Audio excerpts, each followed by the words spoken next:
Eu sou Daniela, podem me chamar de Dani. Eu já estou na Fiesc há 22 anos, já tenho um bom tempo aí de estrada.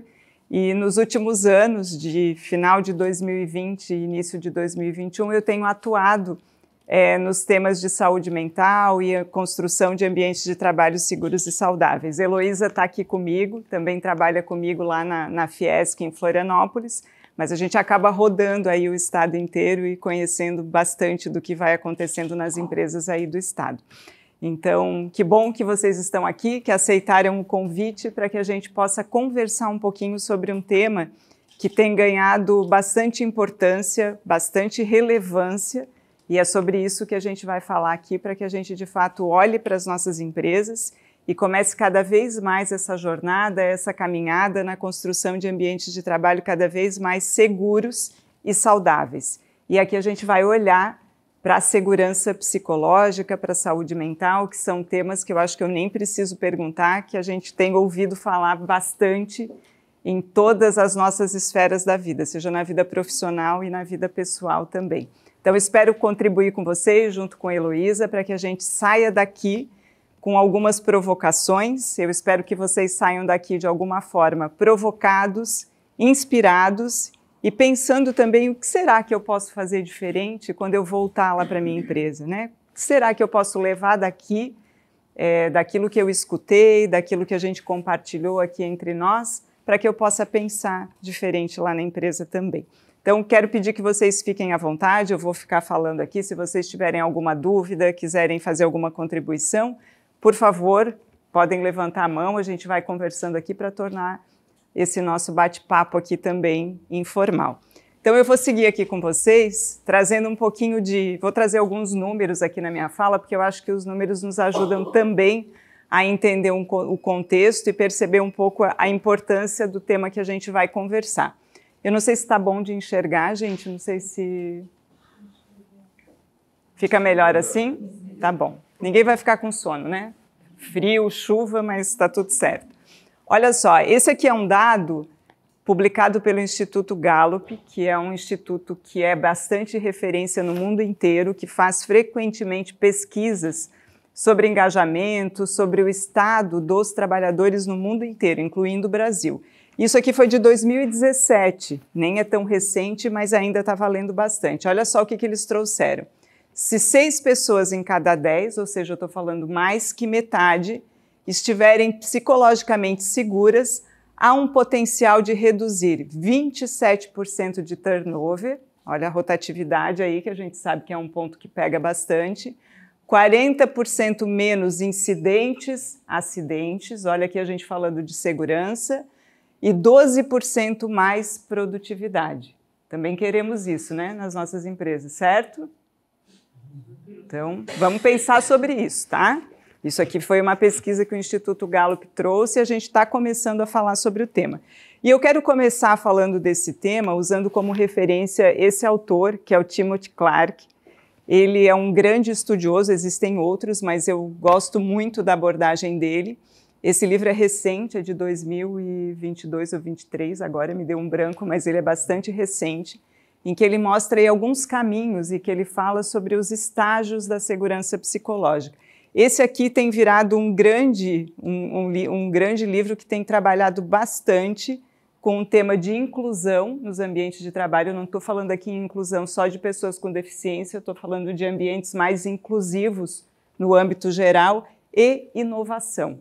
Então, isso tem sido bastante olhado, principalmente quando a gente traz o tema da inovação.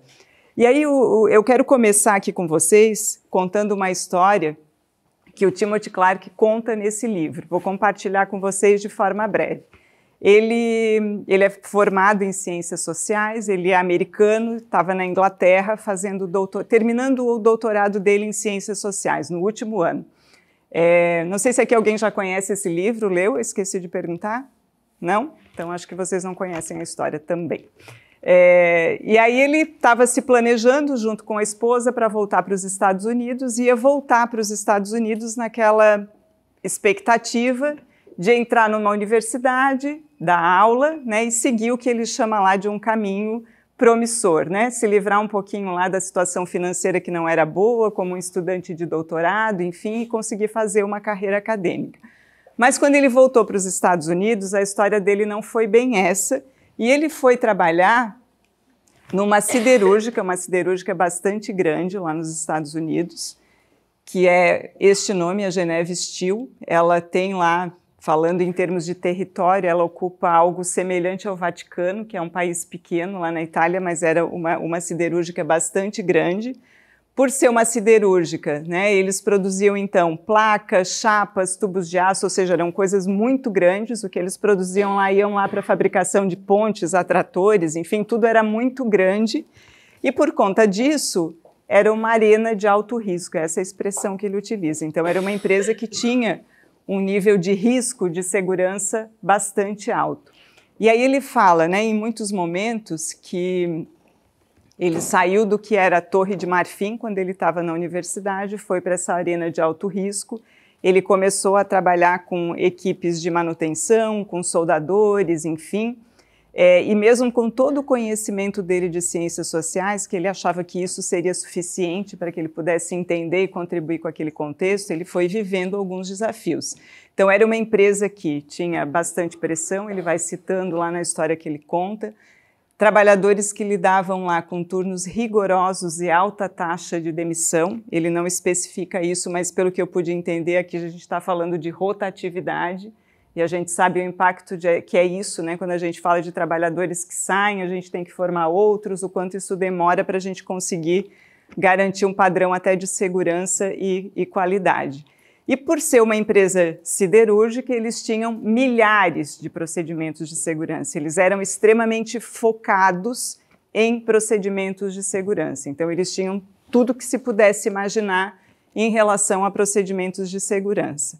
Só que mesmo com tudo isso, logo que ele começou, ele presenciou nessa empresa um acidente com morte. Foi um acidente fatal. Um dos trabalhadores da manutenção morreu após cair nele 17 toneladas de pelotas de ferro. Então, a gente não consegue nem imaginar o que é isso. É claro que isso causou um grande choque em toda a empresa, nele também uma grande comoção. Ele conta no livro que a primeira coisa que ele pensou foi como seria contar para essa família desse trabalhador o que teria acontecido.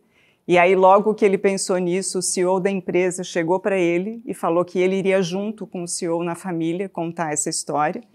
E aí ele falou que isso tudo começou a gerar nele uma grande preocupação de entender o que havia acontecido. E quando eles foram investigar, como era uma empresa que tinha procedimentos muito rigorosos em relação à segurança, eles foram investigar o que aconteceu. E aí eles identificaram, eu estou usando termos aqui do próprio livro, tá? Que esse acidente foi resultado de violações de regras de segurança. Então, por mais que se tivesse todos os procedimentos descritos, conhecidos, enfim, de alguma forma praticados, acabou acontecendo isso. E aí ele falou que isso trouxe para ele um ponto extremamente importante. A partir daquele fato, a segurança para ele passou a ser uma obsessão, algo que ele foi perseguindo ao longo da caminhada dele, mas não essa segurança só física, como a gente está acostumado a perceber. Ele começa a trazer a importância da segurança psicológica como um fator extremamente chave e importante para que a gente consiga, inclusive, garantir que as pessoas trabalhem de forma segura e cumprindo as regras de segurança. Então, ele vai falando muito sobre isso no livro, e aí eu resumi aqui para vocês o que ele traz, que ele diz que ele aprendeu em primeira mão que a ausência de segurança física pode causar ferimentos ou mortes, mas a ausência de segurança psicológica pode causar feridas emocionais que são devastadoras, prejudicando o desempenho, paralisando o potencial e destruindo o senso de autoestima. Se a gente fizer uma tradução disso, isso serve tanto para a nossa vida profissional dentro da empresa, quanto para a nossa vida pessoal, se a gente levar esse termo lá para a nossa vida pessoal também. Então eu conto essa história para trazer um pouquinho da importância do tema e para começar a alinhar com vocês o que é segurança psicológica, né? A gente fala disso, usa esse termo, tem conhecido, mas o que é isso na prática? Então, o que esses dois autores aqui chamam, que são as grandes referências, ele e a Amy Edmondson, que tem trabalhado bastante sobre o tema, ela até já dá um spoiler aqui, né, do que seria isso. O título do livro dela se chama Organização Sem Medo. O que significa isso? É quando eu tenho um ambiente de trabalho em que o time se sente seguro para tomar riscos pessoais. O que é tomar riscos pessoais? Às vezes esse termo parece meio estranho. E aí a gente tem uma tradução, né? Ter a segurança de que eu posso tirar a máscara, não é aquela máscara da pandemia, não é dessa que eu estou falando, mas é de tirar a máscara e poder ser quem eu sou, de eu estar num ambiente em que eu sinta confiança, em que eu sinta abertura, que eu consiga me expressar, que eu consiga falar, que eu consiga dar ideias, que eu consiga dar sugestões sem o medo da retaliação. Então, isso é segurança psicológica. Fazendo aqui um resumo do termo. E aí, trazendo um pouquinho para vocês do que ele traz aqui dos estágios, deixa eu voltar aqui para a gente não pegar todos. Eu vou falar de forma aqui mais rápida com vocês, para que a gente conheça, mas o quanto a gente pode começar a pensar nisso, né, para a gente poder pensar na nossa empresa também. Quando ele fala dos 4 estágios da segurança psicológica, a gente fala de um primeiro, que é o segurança em pertencer. Lembra que ele falava lá no livro da palavrinha, no título do livro da palavrinha inclusão. Então, o quanto eu me sinto incluído nesse ambiente que eu estou entrando, ou que eu estou inserido na empresa que eu trabalho. Se a gente montar uma historinha aqui, que eu vou convidar vocês a fazerem isso comigo, vamos pensar num processo seletivo, né? A gente vai lá, faz o processo seletivo, passei no processo, eu entro na empresa. Quando eu entro na empresa, o quanto eu começo a me sentir pertencendo àquela empresa, àquele time, àquele grupo, o quanto eu sinto que eu sou aceito por aquele grupo, que eu sou incluído, que eu sou ouvido dentro daquilo que eu trago também. Se a gente seguir para o segundo estágio, e aqui ele fala em estágios que vão crescendo, tá? À medida em que a gente vai cada vez mais adquirindo essa segurança. Então, eu estou pertencendo a esse grupo, o quanto eu tenho segurança em aprender, o quanto eu dou e recebo feedback, o quanto eu posso perguntar, o quanto eu posso experimentar, o quanto eu posso errar, inclusive nesse ambiente, sem o medo de ser retaliado. Se eu estou aprendendo, eu começo a aumentar a minha segurança em contribuir. Eu estou conhecendo mais, eu estou desenvolvendo novas habilidades, novos conhecimentos. O quanto eu tenho segurança em começar a contribuir dentro daquilo que eu estou fazendo, dentro daquela empresa que eu estou trabalhando. Posso dar ideias, posso dar sugestões, tenho autonomia para sugerir e contribuir para aquilo que eu percebo que é necessário. E por último não, né? E não menos importante, o segurança em desafiar. Então, eu pertenço, eu estou aprendendo, eu aprendi, estou conseguindo contribuir, o quanto eu também me sinto seguro em desafiar, ou seja, o quanto eu posso desafiar o que ele chama de status quo, o quanto eu posso desafiar e questionar, né? A gente sempre fez as coisas desse jeito, mas será que a gente não pode fazer diferente? Se a gente fizesse diferente, como que poderia ser? Então, o quanto eu me sinto seguro para desafiar aquilo que muitas vezes é sempre sendo feito daquela maneira. Então, ele fala que são estágios, que a gente fala aqui de níveis de evolução, e que quando a gente observa, né, a gente pode pensar neles, tanto como ações para a gente implementar na nossa prática, mas também como um olhar quase que de diagnóstico, né? Vou chamar aqui entre aspas, porque a gente pode levar isso e pensar como é que nós estamos em relação a esses 4 estágios.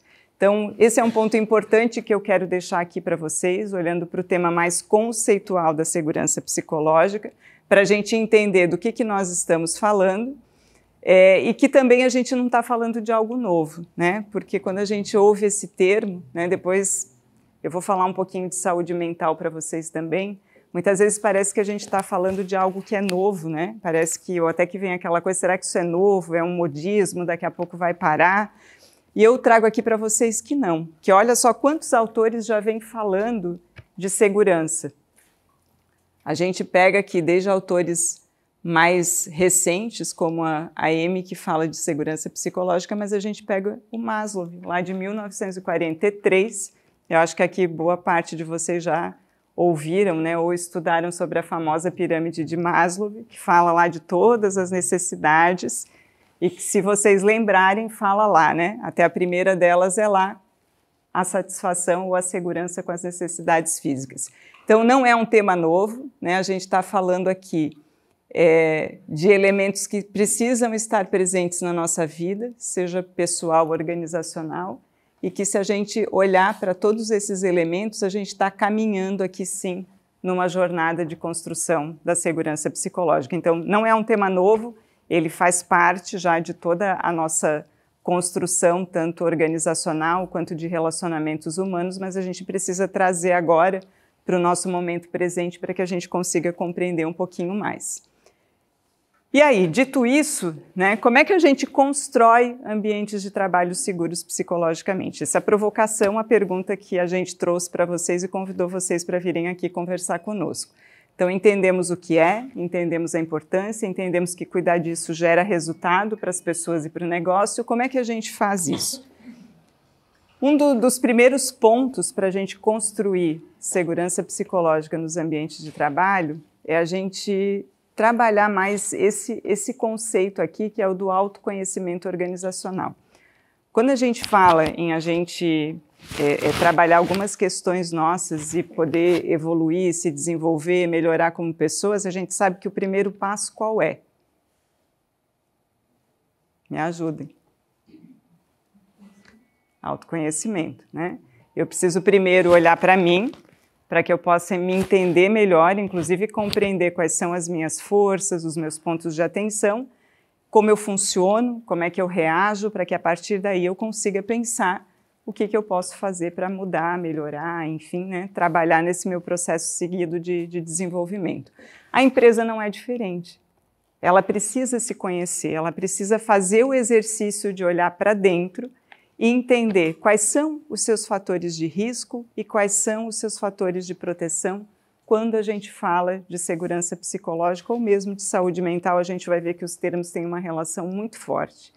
Então, se eu não fizer na empresa esse exercício de olhar para dentro, eu corro o risco de não entender o que está acontecendo, como é que essa empresa funciona, como é que ela reage e quais são os pontos que eu preciso efetivamente cuidar. E aí, quando a gente fala de fatores de risco e proteção para a segurança psicológica ou para a saúde mental do trabalhador, a gente está falando de elementos que impactam na saúde do trabalhador. Eles são um pouquinho mais difíceis de a gente mensurar, porque a gente está falando aqui de elementos que trazem aí um pouco de subjetividade, por isso que esse exercício de autoconhecimento ele é importante e desafiador. Mas a gente trouxe aqui alguns exemplos para entender o que é fator de risco para isso. A gente fala de falhas de comunicação, quando a gente tem as comunicações que não são claras, ou são comunicações, por exemplo, que são tóxicas ou não funcionam do jeito que deveriam, enfim. A gente fala de assédio moral e sexual, sim, como um fator de risco. A gente fala da postura da liderança, nós vamos falar sobre isso bastante aqui, a liderança como um elemento central nesse processo, mas a gente fala de excesso de hora extra, sobrecarga, insegurança no trabalho, a questão do medo de perder o emprego, o relacionamento entre as pessoas, né, entre pares, a falta de clareza entre das funções e papéis, enfim, ou demandas que são além daquilo que eu consigo entregar, que são alguns exemplos do que são possíveis fatores de risco. Alguém utiliza aqui pesquisa de clima organizacional na empresa? Sim? Para quem utiliza, sabe que aqui a gente está falando de indicadores ou de fatores que a gente monitora bastante em pesquisa de clima organizacional. Então, aqui eu já trago, né, uma dica de que talvez a ferramenta, né, ou a pesquisa de clima, para quem já tem, possa ser um elemento que ajude ou apoie esse processo de autoconhecimento organizacional, de eu olhar para dentro. Então, eu preciso olhar para os fatores de risco, mas também preciso entender quais são os fatores protetivos que eu tenho aqui na minha empresa. Porque eu não tenho só risco, eu tenho elementos que geram proteção, que apoiam os trabalhadores no dia a dia de trabalho. E quais são os exemplos disso? A gente fala, aqui é quase que um espelhamento ao contrário do que a gente viu lá dos fatores de risco. Então, aqui a gente fala da cooperação entre os colegas, ou seja, relacionamentos saudáveis entre as pessoas no ambiente de trabalho, A satisfação no trabalho, ou seja, eu gostar daquilo que eu faço, eu gostar do trabalho que eu realizo, eu gostar da empresa em que eu trabalho, daquilo que ela faz. As práticas positivas de liderança, a sensação de bem-estar no trabalho, o apoio da liderança, a comunicação clara, o equilíbrio entre trabalho e vida pessoal. Lembra que lá em fator de risco a gente falava de sobrecarga, excesso de hora extra, então por isso que aqui é o espelhamento contrário. E a questão de recompensa, reconhecimento, que não é só no aspecto financeiro, mas também é, né, a questão de uma remuneração justa, adequada, baseada em mercado, mas também as outras formas de reconhecimento e recompensa também que a gente oferece na nossa empresa são, sim, fatores de proteção. Então, se a gente fala de construir ambientes de trabalho seguros psicologicamente, a gente precisa fazer esse movimento de olhar para dentro e reconhecer quais são os fatores de risco e proteção.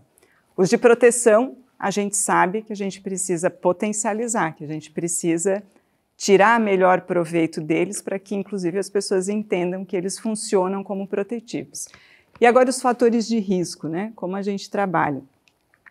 E aí eu costumo aqui fazer uma relação, até para ficar um pouco mais fácil de a gente compreender, com o quanto a gente já evoluiu, até relacionado com a história que eu contei lá do Tim Clark, no aspecto da segurança física dos ambientes de trabalho. Hoje a gente sabe, a gente já não discute mais o quanto isso é importante, eu preciso cuidar.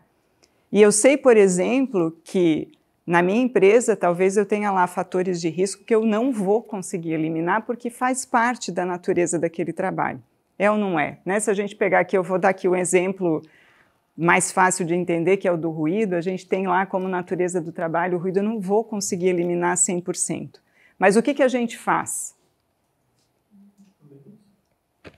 A gente pensa em estratégias para minimizar e gerenciar. E o que a gente usa para fazer isso? Muito bem, né? Vocês estão aí comigo. Isso.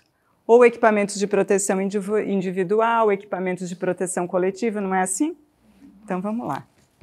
Aqui não é diferente. A pergunta que a gente precisa fazer é exatamente essa. Quais são os EPIs ou EPCs que a gente precisa trazer para a nossa empresa para que a gente cuide da segurança psicológica? Eu vou dar um exemplo aqui, até para facilitar esse entendimento, tá? Por exemplo, a gente vai lá, olha para dentro da nossa empresa, autoconhecimento organizacional, e a gente percebe que a gente precisa desenvolver a nossa liderança, que a nossa liderança não está tendo um relacionamento positivo com as suas equipes, enfim, não está com uma comunicação clara, né? A gente pode citar aqui vários exemplos. Quando a gente pensa qual é o EPI ou EPC que eu preciso trazer para esse fator de risco, eu vou pensar lá, então talvez eu precise desenvolver essa liderança, eu preciso trabalhar essa liderança, vou avaliar se isso é uma ação individual, né, se eu preciso trabalhar individualmente, se é uma ação coletiva, que eu preciso trabalhar com um grupo de lideranças, e assim a gente vai pensando em relação a aqueles outros elementos. Mas, de novo, a importância de a gente conhecer para que a gente possa direcionar as nossas ações para aquilo que efetivamente vai fazer sentido e dar resultado para a nossa empresa.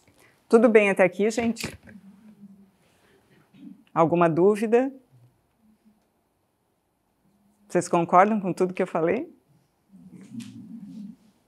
Tá fácil, então, né? Mas fiquem à vontade, tá, gente? Se vocês quiserem trazer, ou até, por favor. Os EPIs, acho que a empresa consegue disponibilizar, né? Material, etc. E os EPCs? Você fala aqui para segurança psicológica? Aqui mais é no sentido, eu só estou fazendo uma metáfora, né, com os EPIs e EPCs lá físicos, né, aqui fazendo uma metáfora com os aspectos da segurança psicológica que são mais subjetivos, né. Então, por exemplo, EPIs a gente pode traduzir aqui para aquelas ações que são mais individuais, né. Então, eu vou pegar de novo o exemplo da liderança. Eu posso identificar que eu tenho uma liderança ou duas lideranças que eu preciso dar uma atenção mais especial para eles. Aqui eu estou falando de uma ação mais individual, mas eu vejo que isso é uma característica do nosso grupo de líderes, ou eu vejo que a gente está vivendo em alguns setores da empresa com muitos conflitos no relacionamento ou no setor ou entre os setores, então talvez eu precise pensar numa ação que seja mais coletiva. É mais ou menos essa relação, tá? Isso mesmo. Quando a gente fala em liderança, né, eu peguei esse que é para puxar um pouco, mas, por exemplo, se a gente identificar que o nosso processo de comunicação não está claro, né, as pessoas não têm clareza daquilo que elas precisam fazer, ou a gente não consegue fazer chegar informações que são importantes, talvez eu tenha que pensar aqui de novo, né? EPIs ou EPCs que eu consiga melhorar isso que é um fator de risco. E até nas ações individuais, né, pessoal, aqui tem um ponto importante, eu não entrei ainda para falar do tema de saúde mental, mas quando a gente leva para o tema da saúde mental e olha para as questões mais individuais, pode ser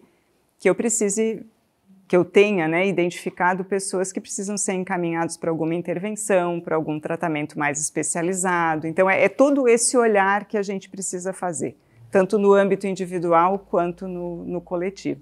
Lembrando aqui de uma premissa que para nós no SESI, que trabalhamos com esse tema, com o tema da saúde mental nas empresas, é o equilíbrio entre o cuidado com as pessoas e o cuidado com o negócio.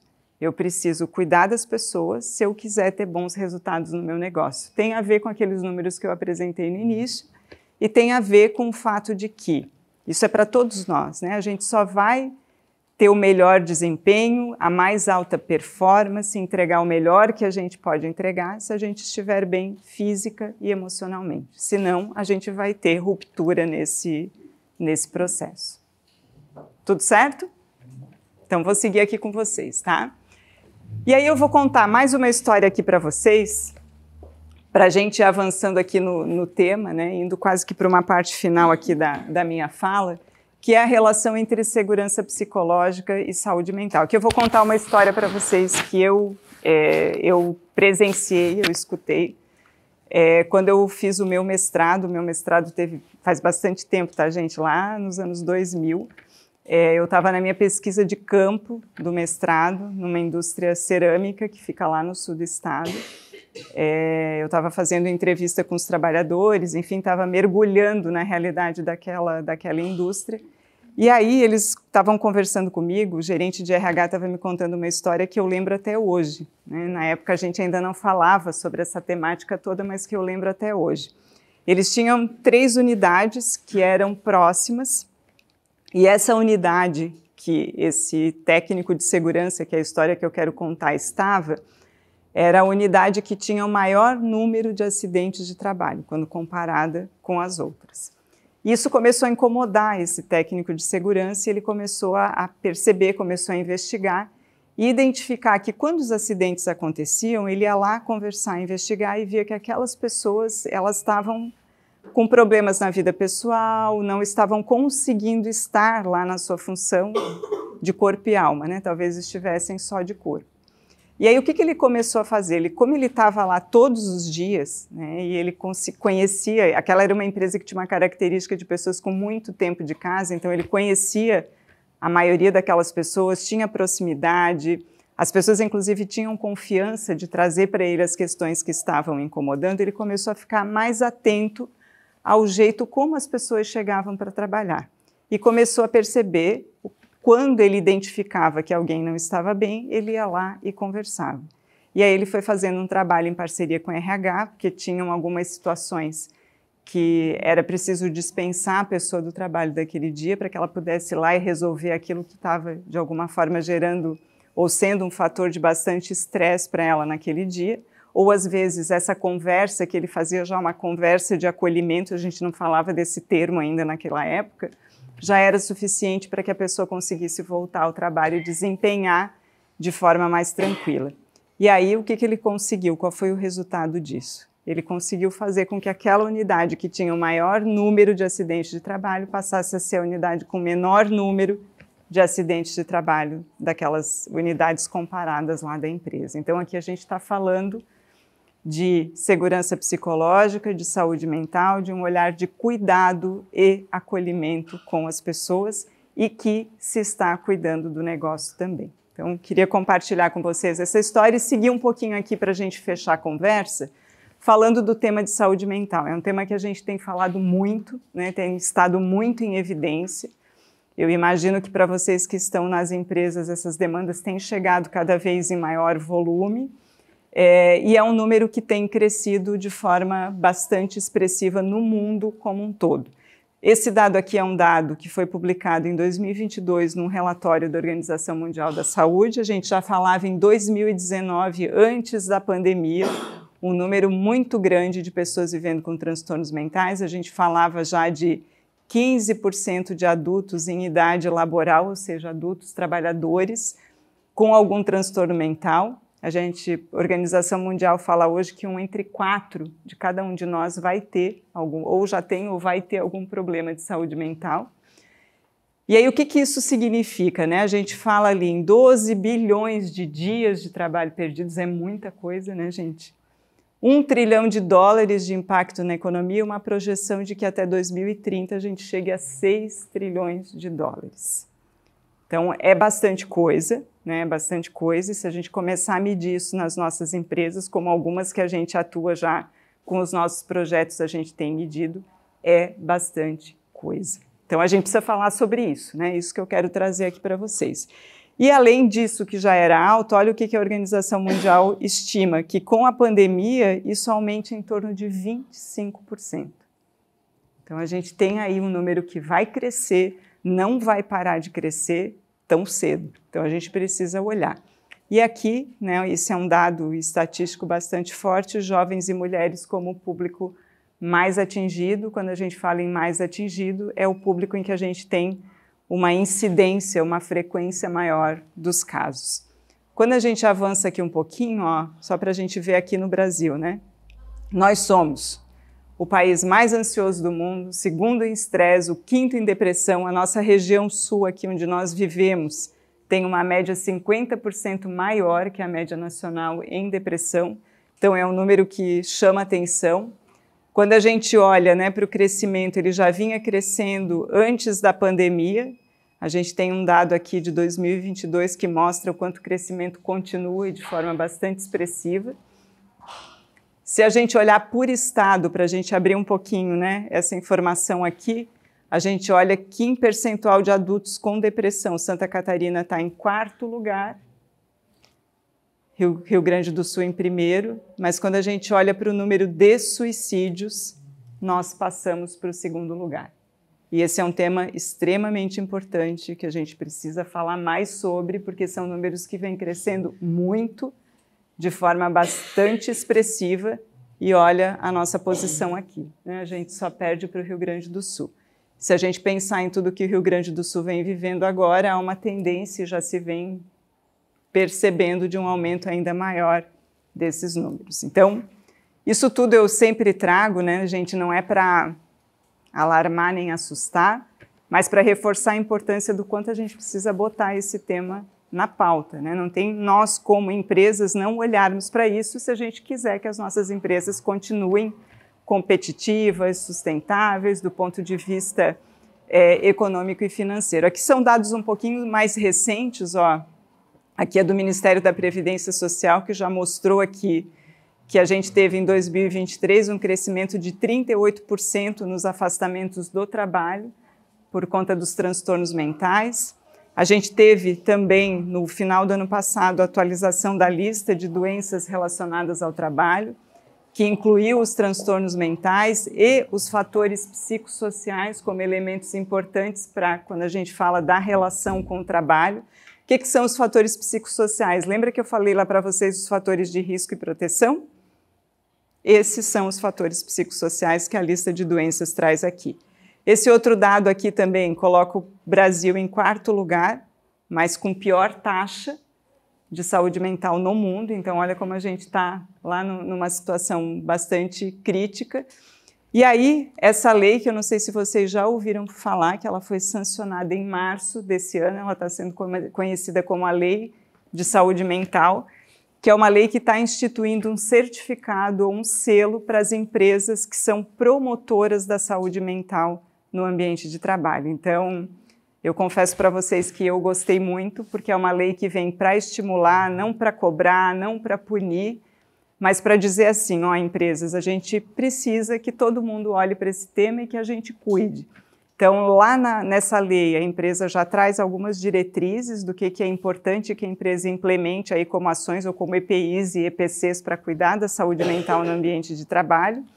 Ela ainda não tem o regulamento todo definido. Aliás, hoje à tarde está sendo discutido lá no plenário da Câmara dos Deputados em Brasília, eu acho que é hoje às 4 horas, uma discussão com os ministérios envolvidos, enfim, para criar o regulamento todo. Mas já trago aqui para vocês como um elemento importante, porque quando esse selo, né, ele for concedido, isso vai poder ser utilizado em comunicação institucional, enfim, a gente tem visto quanto isso tem sido, inclusive, um fator importante para a atração e retenção de pessoas no trabalho. Então, só para trazer aqui a título de informação para vocês, a gente, como SESI, está acompanhando, inclusive junto com o nosso Departamento Nacional, para a gente entender aqui os próximos passos e, quem sabe, mais para frente a gente repassa, né, Joana e Fabiana, essa informação para vocês quando a gente tiver isso um pouco mais claro.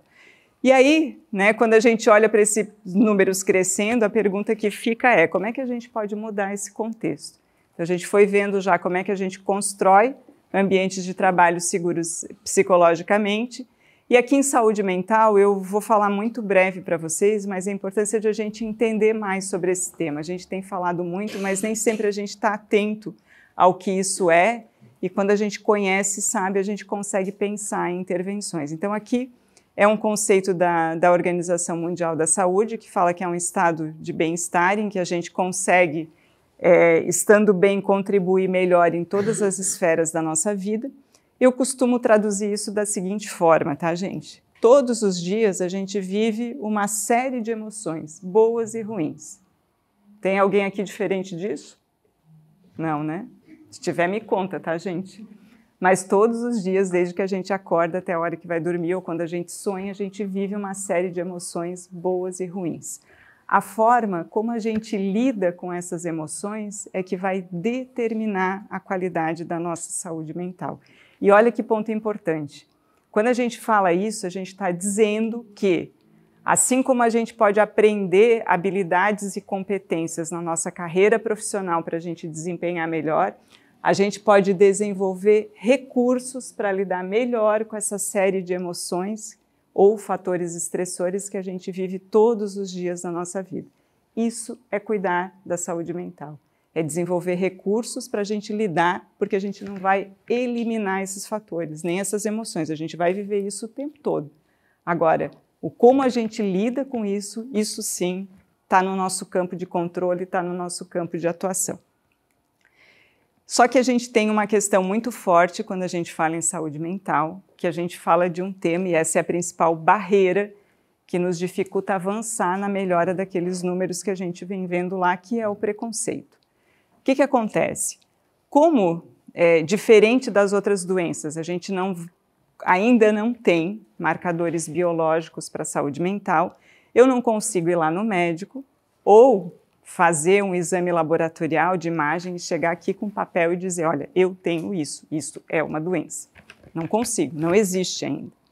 O diagnóstico é feito por toda uma trajetória clínica que é constituída lá junto com um profissional que está fazendo a avaliação. Por conta disso, acaba ficando mais fácil de a gente pensar, nossa, mas isso talvez seja um problema dele, ele não está conseguindo resolver porque ele não quer. E aí isso faz com que a gente associe o tema a isso aqui tudo, a fraqueza, exagero, loucura, drama, frescura, mimimi, o que quer que a gente queira relacionar. Então a gente acaba entendendo que a pessoa está assim porque ela quer, ela não melhora porque ela não quer ou porque ela não se esforça e para de entender que isso é uma doença que precisa de tratamento como todas as outras doenças crônicas. Quantas pessoas, imagino que aqui na sala a gente tenha também, que têm hipertensão, que têm diabetes e que vivem as suas vidas pessoal e profissional normalmente. E vivem por quê? Porque tratam, porque diagnosticaram e porque tratam. É a mesma coisa, é a mesma relação. Só que esse tal do preconceito é a barreira principal que a gente tem e que ainda não nos ajuda a evoluir e cuidar para a gente mudar aquele cenário daqueles números crescentes que eu vim mostrando para vocês. E aí eu só trago aqui para ilustrar, né? Aqui são pessoas famosas e conhecidas que tornaram público os seus diagnósticos de transtorno mental, principalmente de depressão. Então, a gente tem aqui o Padre Fábio de Mello. A gente ouve muito, né, no senso comum aquelas falas de que a pessoa está deprimida, deve ser falta de Deus, deve ser falta de oração, volta para a igreja que passa. Acho que não era o caso dele, né, gente? Então, para a gente começar a ver que isso pode acontecer com qualquer pessoa, qualquer classe social, qualquer faixa etária, não há distinção de gênero, enfim. E aí a gente pega outros, né? Pega aqui do mundo do esporte, Simone Biles, que desistiu lá das Olimpíadas, que agora eu não lembro mais o ano, que agora eu me perdi, mas foi o ano retrasado, eu acho, né? Retrasado, né? Que ela desistiu da final de prova, enfim, porque não estava bem. Ela citou a questão da saúde mental dela, o próprio Michael Phelps. Pegamos alguém aqui mais antigo, né? Abraham Lincoln, Santos Dumont também. Santos Dumont cometeu suicídio, inclusive, né? Isso faz parte da biografia dele. Mas trago aqui para vocês verem o quanto a gente muitas vezes vai carregando esses preconceitos construídos historicamente, a gente para com isso de dar atenção devida para um tema que tem tanta importância e tanta relevância. Então, cuidar da saúde física é importante, mas já diz a Organização Mundial de Saúde que não há saúde sem saúde mental. Então, a gente precisa cuidar disso, sim.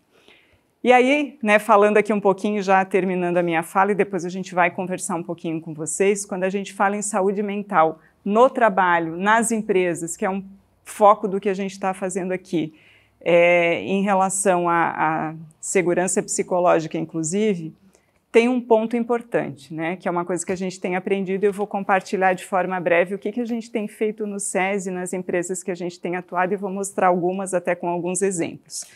Primeiro, não tem uma receita pronta, né? Então não é dizer assim, faça isso, faça esta ação e o problema está resolvido. Não é, porque ele é um problema complexo e a gente precisa pensar nele como alguns caminhos possíveis. E esse caminho é a prevenção. A prevenção, então, tem sido, né, o ponto mais importante para a gente atuar. E quando a gente leva isso para a empresa, eu gosto bastante de falar sobre isso, e é o que eu tenho visto dar bastante certo, é quando a gente começa a atuar na nossa empresa de uma forma mais integrada, mais colaborativa entre essas três áreas ou esses três grupos de profissional que são aí os grandes guardiões da segurança psicológica e da saúde mental dentro das organizações. Então a gente fala aqui do time de recursos humanos ou gestão de pessoas, do time de saúde e segurança do trabalho e das lideranças.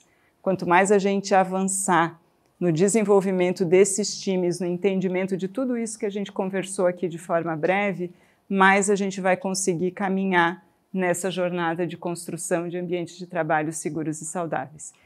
Isso não é fácil, né? Porque a gente foi treinado a trabalhar cada um na sua caixinha. Então, eu sempre trago aqui o exemplo, né? Muitas vezes a área de saúde e segurança está percebendo lá os fatores de risco, que a gente viu lá, estou percebendo que precisa atuar com a liderança, mas muitas vezes a gente não senta junto com a área de RH para ajudar a construir os programas de desenvolvimento de liderança, para que eles contemplem aquilo que precisa ser trabalhado como fator de risco. Então, a gente precisa, sim, olhar isso de forma integrada e colaborativa se a gente quiser avançar nessa construção. É fácil? É simples? Não é, dá trabalho, né? Na prática, é um exercício que não é tão simples, mas dá resultado. Isso eu posso garantir para vocês aqui, de quem tem visto muitas dessas práticas acontecerem e de elas serem traduzidas como resultado. Inclusive, quando a gente fala em liderança, né, a própria Organização Mundial da Saúde também recomendou pela primeira vez, como uma estratégia de enfrentamento das questões de saúde mental no trabalho, o treinamento dos gestores, então trazendo aqui e só reforçando o que eu mostrei. E aqui eu vou trazer para vocês o que a gente, como SESI, tem feito nas empresas.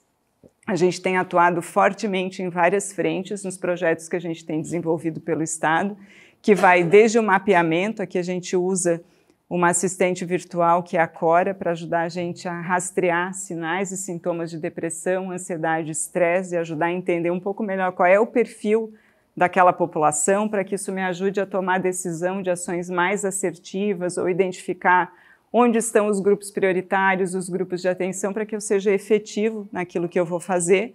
Mas a gente também atua fortemente em frentes aqui de capacitação e instrumentalização dos líderes e dos times de RH e SST, para que a gente consiga levar conhecimento e principalmente levar ferramenta para como é que eu lido com tudo isso. E para a liderança, inclusive, o olhar do autocuidado, né? O quanto eu também preciso cuidar de mim para que eu, estando bem, eu consiga cuidar da minha equipe e cuidar do meu negócio. Então, a gente tem levado fortemente essa frente, além de todo um trabalho com a empresa como um todo, em que a gente trabalha a sensibilização do tema para reduzir preconceito, enfim, e o atendimento psicológico, tanto individual quanto no formato de grupos terapêuticos, para que a gente consiga atuar de forma, até nos casos que precisam de alguma intervenção, enfim, ou apoiar no processo de triagem e acolhimento também. Ah, precisa fazer tudo isso? Não, não é, né? Eu falei para vocês que não tinha uma receita pronta, mas a gente tem aqui algumas frentes que, quando a gente entende melhor, faz esse processo de olhar para dentro, e a gente, como o SESI, faz muito isso com a empresa, de entender aquele cenário, aquele contexto, a gente consegue, então, ver por onde a gente pode começar, que primeiro passo eu posso dar para que eu consiga avançar no tema. E aí, aqui, trazendo um pouquinho para vocês, esses são alguns exemplos de empresas que a gente tem atuado no nosso estado com essas ações, algumas delas combinadas. A gente tem mais empresas, mas essas são as que nos autorizaram a divulgar. Então, a gente tem uma aqui da região, né, que acho que daí vocês conhecem um pouco mais.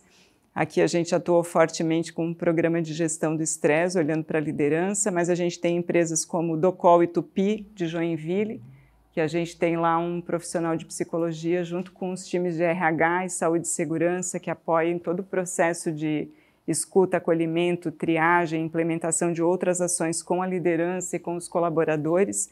Aqui, já medindo alguns resultados, na Tupi a gente já tem conseguido ver a diminuição dos afastamentos por CID-F, que é aquele CID que engloba os transtornos mentais, incluindo os dias também de trabalho perdidos.